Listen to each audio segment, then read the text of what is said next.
আসসালামু আলাইকুম ওয়া রাহমাতুল্লাহি ওয়া বারাকাতুহু। এই পর্বে আমাদের আলোচনা সূরা আল আনকাবুতের চতুর্থ রুকুর দ্বিতীয় পর্ব।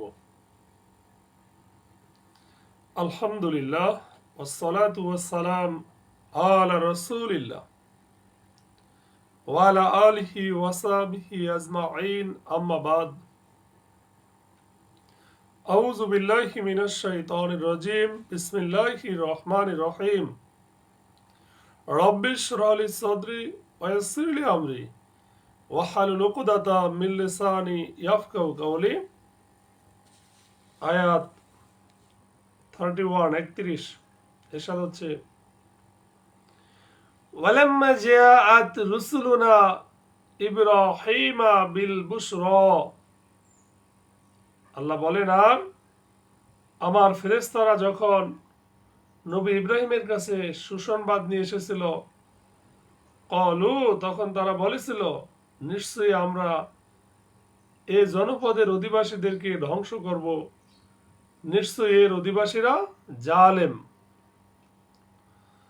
অর্থাৎ লূত আলাইহিস সালামের দোয়া কবুল হলো এবং মহান আল্লাহ তাআলা এই লূত জাতিকে ধ্বংস করার জন্য ফেরেশতাও প্রেরণ করলেন।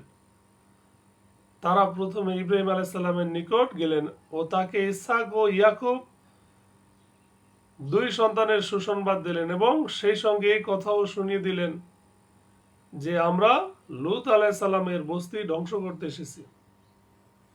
ক্বালা ইন্না ফিহা লূতান। ইব্রাহিম আলাইহিস সালাম বলল, নিশ্চয়ই সেখানে নবী লূত আছে, অর্থাৎ আপনারা ওই বস্তি ধ্বংস করবেন, সেখানে তো লূত পরিবার আছে।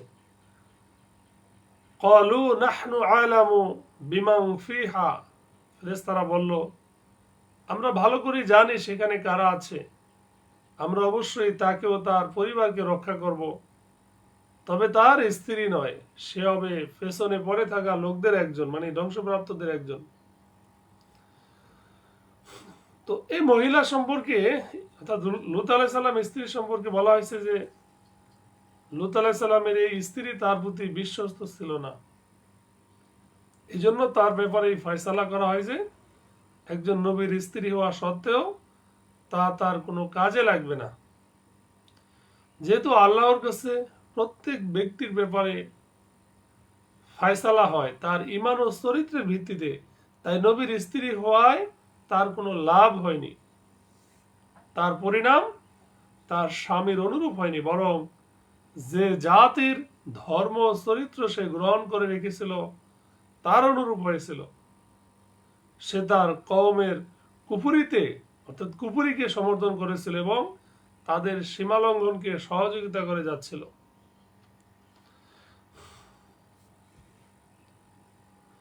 ওয়ালাম্মা আন জাআত রুসুলুনা লূতান। আর যখন আল্লাহ বলেন আমার ফেরেশতারা নবী লূতের কাছে আসলো, তখন তাদের জন্য সে চিন্তিত হয়ে পড়লো এবং তাদের রক্ষায় নিজেকে অক্ষম মনে করলো। আর তারা বলল, ভয় পাবেন না এবং নিশ্চিত হবেন না, অর্থাৎ চিন্তিত হবেন না, হতাশ হবেন না, আপনাকে ও আপনার পরিবারকে আমরা রক্ষা করব, তবে আপনার স্ত্রীকে নয়, সে ধ্বংসপ্রাপ্তদের একজন হবে। তো ফেরেশতারা যখন লূত আলাইহিস সালামের বিষণ্ণ দুশ্চিন্তাগ্রস্ত হওয়ার কথা অনুভব করলেন, তখন তারা লূত আলাইহিস সালামকে সান্ত্বনা দিলেন যে আপনি কোনো প্রকার ভয় ও চিন্তা করবেন না, আমরা আল্লাহর প্রেরিত ফেরেশতা, যে আমাদের উদ্দেশ্য আপনার স্ত্রী ব্যতীত আপনাকে ও আপনার পরিবারকে পরিত্রাণ দেওয়া, রক্ষা করা। ইন্না মুনজিলুনা আলা আহলিহি হাযিল ক্বরিয়াতি।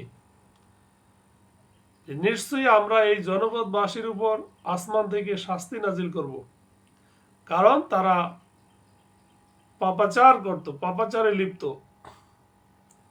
এখানে আকাশের শাস্তি বলতে ওই শাস্তিকে বোঝানো হয়েছে যার দ্বারা লূত আলাইহিস সালামের জাতিকে ধ্বংস করা হয়েছিল। জিবরাইল আলাইহিস সালাম তাদের জনপদগুলোকে শূন্যে তুলে নিয়ে গিয়ে উল্টে দিলেন, আছাড় দিলেন, তারপর তাদের উপর পাথর বর্ষণ করা হলো এবং ওই জায়গাটিকে একটি অতি দুর্গন্ধময় উপসাগরে পরিণত করা হলো, যেটা ডেড সি বলা হয়। লুত অর্থাৎ ওই জাতির জন্য ডেড সি, মৃত সাগর। ওয়ালাকাদ তারাকনা মিনহা আয়াতান, আর অবশ্যই আমি ওই জনপদে সুস্পষ্ট নিদর্শন রেখে দিয়েছি লি কওমি ইয়াকিলুন, সেই কওমের জন্য যারা বুঝে, জ্ঞান রাখে। অর্থাৎ সেই পাথরের চিহ্ন যা তাদের উপর বর্ষিত হয়েছিল, কালো দুর্গন্ধময় পানি, উল্টে দেওয়া বসতি, এ সকল নিদর্শন ও শিক্ষণীয় বিষয় কিন্তু কাদের জন্য? যারা বুদ্ধিমান তাদের জন্য। কারণ তারাই এই বিষয়ে চিন্তা ভাবনা করে, কারণ সমূহ বিশ্লেষণ করে, পরিণাম ও প্রভাব লক্ষ্য করে। কিন্তু যারা জ্ঞান বুদ্ধিহীন, তাদের উক্ত বিষয়ের সাথে কোনো সম্পর্ক থাকে না। তারা তো ওই পশুর ন্যায় যাদেরকে জবে করার জন্য কসাইখানায় নিয়ে যাওয়া হয়, অথচ তাদের কোনো অনুভূতিও থাকে না। এর মাধ্যমে মক্কার মুশরিকদেরকেও সতর্ক করা হয়েছে যে তারা যে মিথ্যা জ্ঞান ও অস্বীকার করার পথ অবলম্বন করেছে, তা একমাত্র জ্ঞান বুদ্ধিহীন লোকদের আচরণ। আল্লাহ বলেন, ওয়াইলা মাদিয়ানা আখাউম শুআইবা ফাকালা ইয়া কওমি আবুদুল্লাহ। আর মাদিয়ানবাসীদের কাছে আল্লাহ বলেন, আমরা পাঠিয়েছিলাম তাদের ভাই নবী শুআইবকে।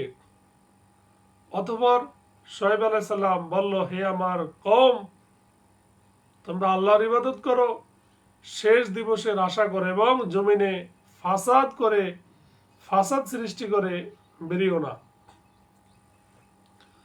তো এখানে এই আয়াত থেকে তিনটা বিষয়। প্রথম বিষয় হচ্ছে মাদিয়ান ইব্রাহিম আলাইহিস সালামের এক ছেলের নাম ছিল। আবার কেউ কেউ বলেন তা ছিল তার পুত্রের নাম, আর ছেলের নাম ছিল মিদান। তার নামই এই জাতির নামকরণ করা হয় এবং তারা ছিল তারই বংশধর। উক্ত মাদিয়ান জাতির জন্য শুআইব আলাইহিস সালামকে নবী হিসাবে পাঠানো হয়। আবার কেউ বলেন যে মাদিয়ান ছিল শহরের নাম, এই জাতি বা শহর লূত আলাইহিস সালামের বসতির নিকটেই বসবাস করত। দ্বিতীয় বিষয় হচ্ছে আল্লাহর ইবাদতের পর তাদেরকে পরকাল স্মরণ করানো এই জন্য হতে পারে যে তারা পরকালকে অবিশ্বাস করত, কিংবা তারা পরকাল সম্পর্কে উদাসীন ছিল, বিভিন্ন পাপে ডুবেছিল। আর যে জাতি পরকালে উদাসীন, তারা পাপ করার ব্যাপারে নির্ভীক থাকে। তৃতীয় বিষয় হচ্ছে যে এই জাতি মাফে ওজনে কম করা ও লোকদের কম দেওয়া ছিল তাদের অভ্যাস, এই জাতির অভ্যাস, যার কারণে পৃথিবীতে অশান্তি ও বিপর্যয় ভরে গিয়েছিল। ফাকাযাবুহু ফাআখাযাতহুম, অতঃপর তারা তাকে মিথ্যাবাদী বলল, ফলে ভূমিকম্প তাদেরকে গ্রাস করল। অতঃপর নিজেদের বাড়িঘরে তারা উপুর হয়ে মরে রইল। তো শুআইব আলাইহিস সালামের উপদেশে তাদের উপর কোনো প্রভাব পড়ল না। শেষ পর্যন্ত মেঘাচ্ছন্ন ছায়াময় দিনে জিবরাইল আলাইহিস সালাম এবং তারা নিজ নিজ ঘরে নতজানু অবস্থায় সবাই শেষ হয়ে গেল। আল্লাহ বলেন, ওয়া আদান ওয়া সামুদা, আর আদ জাতি ও সামুদ জাতিকে আমি ধ্বংস করেছিলাম।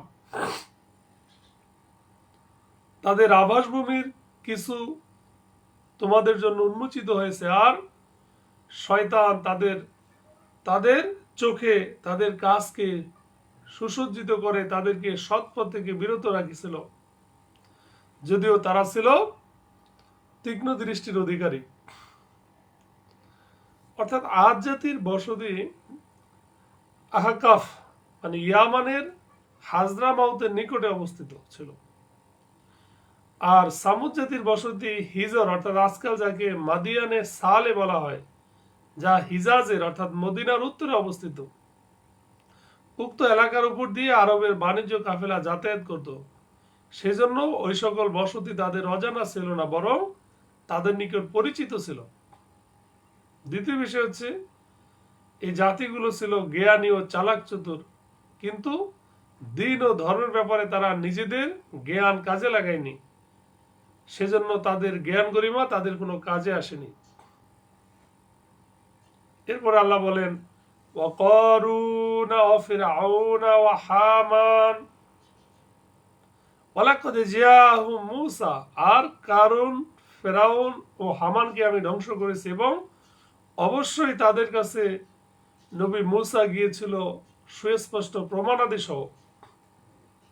অতঃপর তারা জমিনে অহংকার করেছিল, এতটা সত্ত্বেও তারা আমার আযাব এড়াতে পারেনি।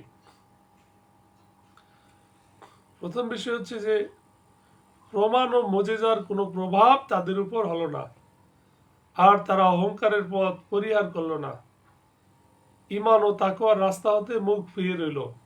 এই ফেরাউন, হামান, কারুন।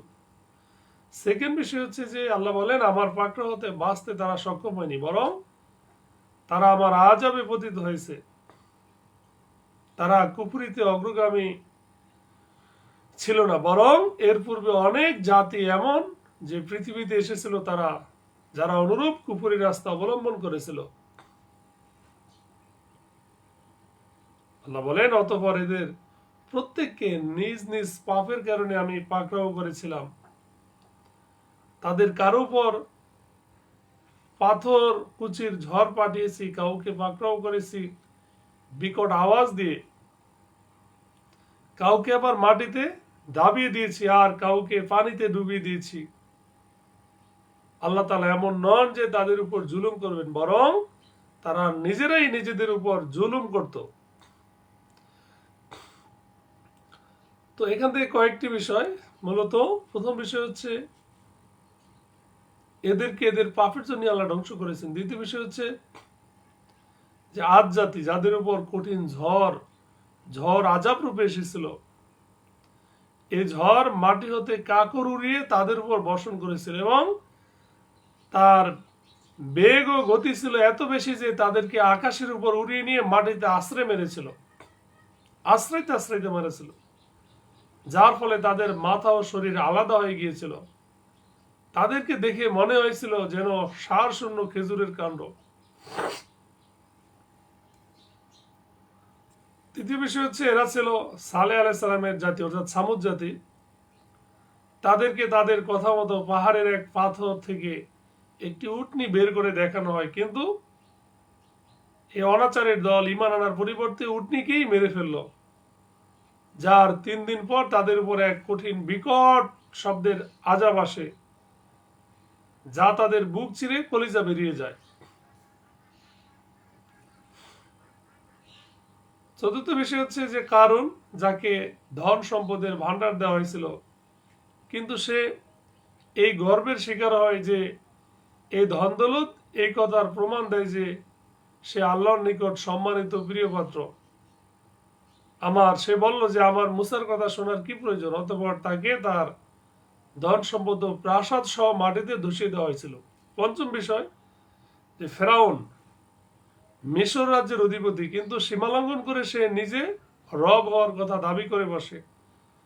মুসা আলাইহিস সালামের উপর ঈমান আনতেও তার জাতি বানি ইসরাইল, যাদেরকে সে দাসে পরিণত করেছিল, তাদেরকে মুক্ত করতে অস্বীকার করে শেষ পর্যন্ত একদিন সকালে লোহিত সাগরে তার ও তার পূর্ণ সেনাবাহিনীর সলিল সমাধি ঘটানো হয়।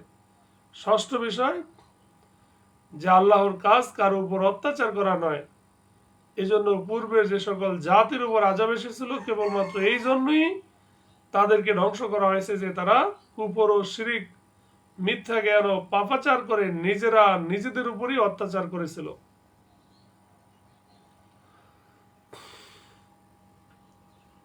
এরপরে পরবর্তী আয়াত 41, আল্লাহ বলেন মাসালুল লাযীনা আত্তাখাযু মিন দুনিল্লাহ, যারা আল্লাহ ছাড়া বহু অভিভাবক গ্রহণ করে তাদের দৃষ্টান্ত মাকড়সার ন্যায়, যে ঘর বানায়, এবং নিশ্চয়ই সবচেয়ে দুর্বল ঘর হলো মাকড়সার ঘর, যদি তারা জানতো। তার মানে হচ্ছে যেমন মাকড়সার জাল দুর্বল, ক্ষীণ ও অস্থায়ী হয়, যা হাতের সামান্য ছোঁয়ায় তা ছিন্ন ভিন্ন হয়ে পড়ে। আল্লাহ তাআলা ছাড়া অন্যকে মাবুদ উপাস্য মানা, দুঃখ দুর্দশা দূরকারী মনে করা হুবু মাকড়সার জালের মতো, যাতে কোনো লাভ নেই, কারণ তারা কোনো উপকার করতে পারে না। এজন্য আল্লাহ তাআলা ছাড়া অন্যের উপর ভরসা করা মাকড়সার জালের মতোই নিষ্ফল। যদি তারা স্থায়ী হতো বা কোনো উপকার করার ক্ষমতা রাখতো, তাহলে এই সকল মাবুদ পূর্বের জাতিদেরকে ধ্বংসের হাত হতে বাঁচাতে পারত, কিন্তু পৃথিবীর মানুষ সাক্ষী যে তারা তাদেরকে বাঁচাতে পারেনি। আল্লাহ বলেন, ইন্নাল্লাহা ইয়ালামু মা ইয়াদউনা মিন দুনিহি মিন শাইইন ওয়া হুয়াল আজিজুল হাকীম। নিশ্চয়ই আল্লাহ তাআলা তাদেরকে জানেন, তাকে ছাড়া যাদেরকে ওরা আহ্বান করে, আর তিনি মহা পরাক্রমশালী প্রজ্ঞাময়। ওয়াতিলকাল আমসালু নাদরিবুহা লিন্নাস। আর এসব দৃষ্টান্ত আল্লাহ বলেন আমি মানুষের জন্য পেশ করি, আর জ্ঞানী লোকেরা ছাড়া কেউ তা বুঝে না। অর্থাৎ তাদের গাফলতির ঘুমতে জাগানো, শিরকের বাস্তবিকতা সম্পর্কে জ্ঞাত করানো ও সরল পথ প্রদর্শনের জন্য। দ্বিতীয় বিষয়ে জ্ঞানী বলতে আল্লাহ তাআলা তার শরীয়ত এবং তার আয়াত ও প্রমাণের জ্ঞানের জ্ঞানী, যার উপর চিন্তা ভাবনা করলে আল্লাহর পরিচয় হেদায়েত প্রাপ্ত হয়। এই পর্বের শেষ আয়াত, আয়াত 44, খালাকাল্লাহুস সামাওয়াতি ওয়াল আরদা বিল হাক্কি ইন্না ফি যালিকা লাআয়াতাল লিল মুমিনিন। যে আল্লাহ তাআলা যথাযথভাবে আসমানসমূহ ও জমিন সৃষ্টি করেছেন, নিশ্চয়ই এতে নিদর্শন রয়েছে মুমিনদের জন্য। অর্থাৎ এগুলো আল্লাহ বেকার ও বিনা উদ্দেশ্যে সৃষ্টি করেননি। আর আল্লাহর অস্তিত্ব, তার মহাশক্তি, জ্ঞান ও হিকমতের উপর বিশ্বাসীদের জন্য। তারা ওই প্রমাণ দ্বারা এই পরিণামে পৌঁছাতে পারে যে এই বিশ্বজাহানে আল্লাহ ছাড়া কোনো সত্য মাবুদ নেই, দুঃখ মোচনকারী, প্রয়োজন পূর্ণকারী কেউ নেই। আল্লাহ তাআলা আমাদের সঠিক বুঝ দান করুক, আমিন। আখির দাওয়ানা আনিল হামদুলিল্লাহি রাব্বিল আলামিন। আসসালামু আলাইকুম ওয়া রাহমাতুল্লাহি ওয়া বারাকাতুহু।